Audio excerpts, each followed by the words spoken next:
राजा के मंत्री। एक शेर था जो जंगल का राजा था। वह बहुत ही शक्तिशाली था।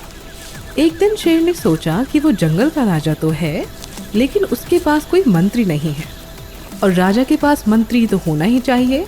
यह सोचकर उसने अपने लिए मंत्री नियुक्त करने का निश्चय किया। सबसे पहले शेर ने लोमड़ी को बुलावा भेजा। तुम अपनी बुद्धिमत्ता और चतुराई के लिए जानी जाती हो। मैं चाहता हूँ कि तुम मेरी गृह मंत्री बनो। इस सम्मान के लिए मैं आपका धन्यवाद करती हूँ महाराज। फिर शेर ने तेंदुए को बुलाया और कहा, तुम बहुत सतर्क और तेज तर्रार होने के लिए जाने जाते हो। तुम मेरे रक्षा मंत्री होगे। धन्यवाद महाराज। फिर कौवे को बुलाया गया। तुम आसमान में ऊंची उड़ान भर सकते हो। तुम मेरे विदेश मंत्री बनोगे। मैं इस सम्मान के लिए आपका आभारी हूँ महाराज। इन सब के बदले में शेर ने तीनों मंत्रियों से उनकी सुरक्षा और भोजन का वादा किया। एक दिन कौवा शेर के पास आया और उससे पूछा, महाराज, क्या आपने कभी ऊँट का मांस खाया है? यह बहुत ही टेस्टी होता है। शेर को ऊँट का मांस चखने का विचार बहुत अच्छा लगा। अगली सुबह शेर और उसके तीनों मंत्री रेगिस्तान की ओर निकल गए। उन्हें कई मील का सफर तय करना पड़ा। आखिर में वो रेगिस्तान पहुंच ही गए। सूरज आसमान में चमक रहा था और बहुत गर्मी थी। रेगिस्तान की गर्म रेत ने शेर के पैरों को जला दिया था। रुको, जंगल में वापस चलो। मुझे ऊँट के मांस की परवाह नहीं है। तीनों मंत्री ऊँट के मांस को खाने के इस अवसर को खोना नहीं चाहते थे। चतुर लोमड़ी ने तुरंत ही एक उपाय सोचा। महाराज, थोड़ी देर रुकिए और मुझे अपनी बुद्धि का प्रयोग करने दीजिए। ऐसा बोलकर लोमड़ी भाग गई और जहाँ ऊँट बैठा था वहाँ पहुँच गई। हेलो दोस्त, तुम कितने लकी हो। हमारे राजा ने तुमको अपने दरबार में बुलाया है। अब जल्दी उठो और चलो। मैं किसी राजा को नहीं जानता। मैं बस अपने मालिक को जानता हूँ, जिसके लिए मैं रेगिस्तान में भारी सामान उठाता था। तुम राजा को नहीं जानते? वो एक बहादुर शेर हैं। उन्होंने तुम्हारे निर्दयी मालिक को मार दिया है। अब तुम आजाद हो। राजा ने तुम्हें अपने साथ जंगल में आने और रहने के लिए आमंत्रित किया है। ऊँट खुशी खुशी लोमड़ी के पीछे जाने लगा।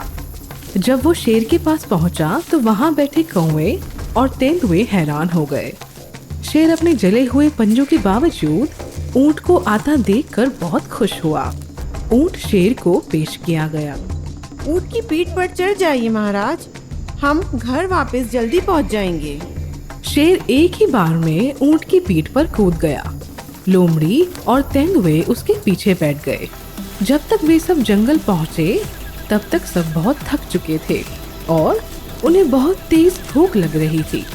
तीनों मंत्रियों ने ऊँट की तरफ लालची निगाहों से देखा।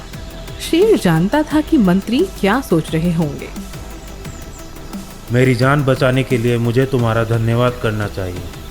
तुम्हारा स्वागत है मेरे साथ जंगल में रहने के लिए। तुम जब तक चाहो तब तक यहाँ रह सकते हो। मैं तुम्हारी रक्षा करूँगा।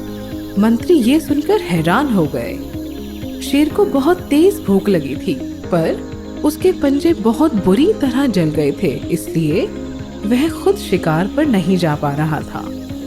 क्या तुमको नजर नहीं आ रहा कि मुझे कितनी भूख लगी है? एक साथ जाओ और मेरे लिए कुछ खाने को लाओ। शेर की बात सुनकर वे सब शिकार की खोज में चले गए।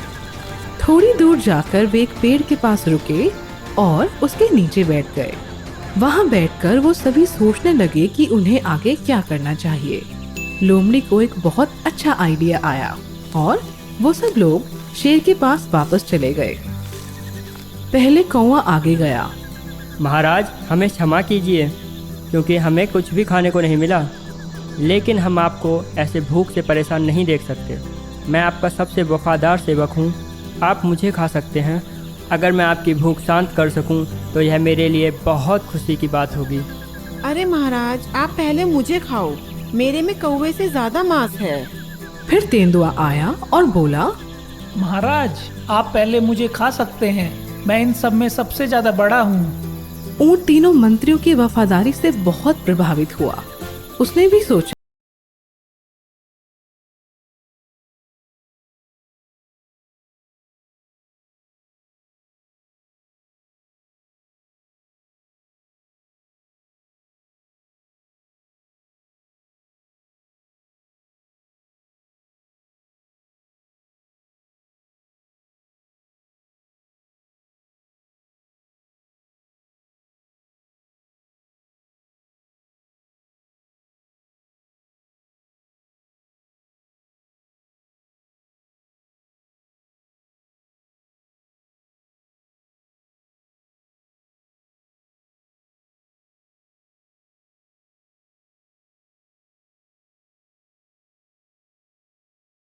लगे।